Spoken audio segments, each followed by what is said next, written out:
Hey everybody, today is November 2nd, 2022. I'm Gene, and welcome to the Wednesday edition of Hanging with Uncle. Um, Today's very controversial topic, in my opinion. So before we get started, if you have not, please hit that subscribe button and hit the thumbs up, the like button. It really helps our channel out.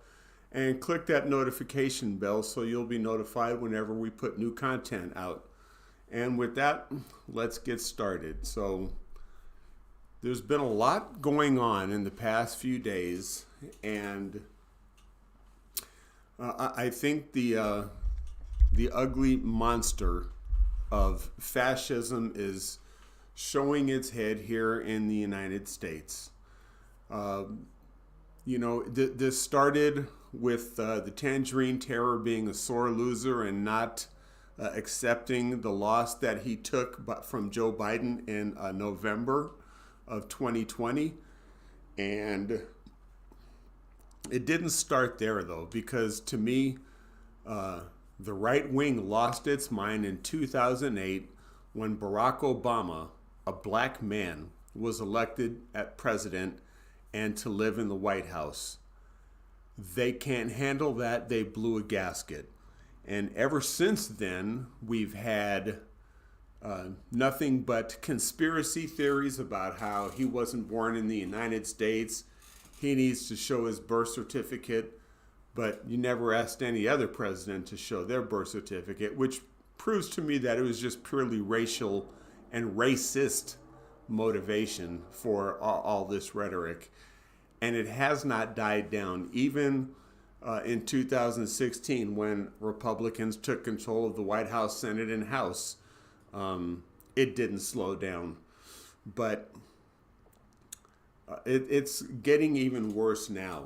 So we had the riots from the seditionist Republicans that attacked the Capitol on January 6, 2021, because, again, they can't accept the truth and accept the fact they lost an election.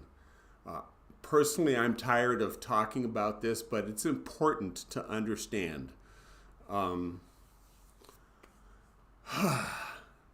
This is all about white supremacy, because ever since Obama was elected, these people, again, have lost their minds, blown a gasket, because in their minds, this country is only supposed to be run by white men. Let's face it, that's what all this is about.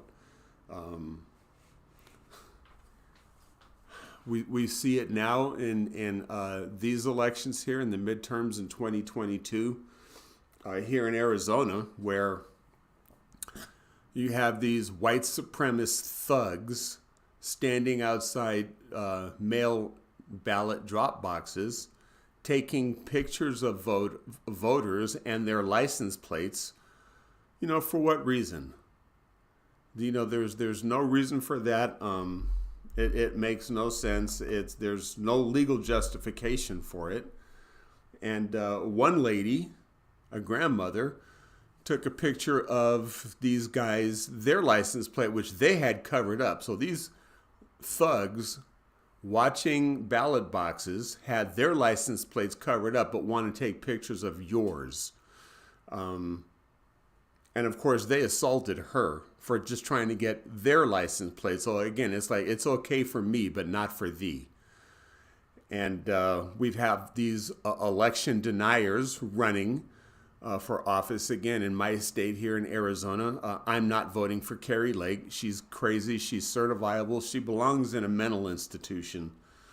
And Mark Finchem, our Secretary of State, who is an oath keeper, was at the Capitol on January 6th, participated in the riots and the seditious overthrow of a free and fair election, and now he's running to oversee the elections here in my state.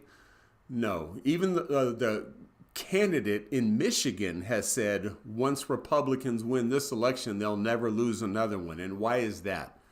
It's because they know they're going to rig all the elections, so white power stays in power, and that's not America. That's a fascist state. That's what Hitler did in Germany. We fought this war 80 years ago, and here we are now fighting it again. It's crazy. And now we had the culmination of last week where Nancy Pelosi's husband was attacked by a white supremacist who believes in all the conspiracy theories from QAnon, is a Trump supporter. Don't know if he votes, but it doesn't matter. He just believes the rhetoric coming out of the right. And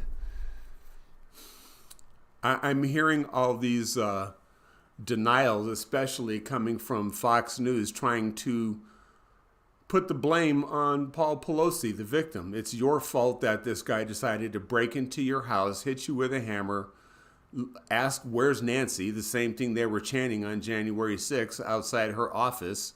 This is not an isolated incident. This is a continuation of what's been going on since the sore, fat, orange loser started all this 2 years ago. So I hope this motivates everyone who has not voted to see what's going on and to vote blue and send these people packing. Also, I hope Merrick Garland finally puts the Tangerine Terror in jail along with all of his accomplices, like Lindsey Graham, who called Georgia, again, a senator from South Carolina calling the Secretary of State from Georgia, asking for legally cast ballots to be thrown out.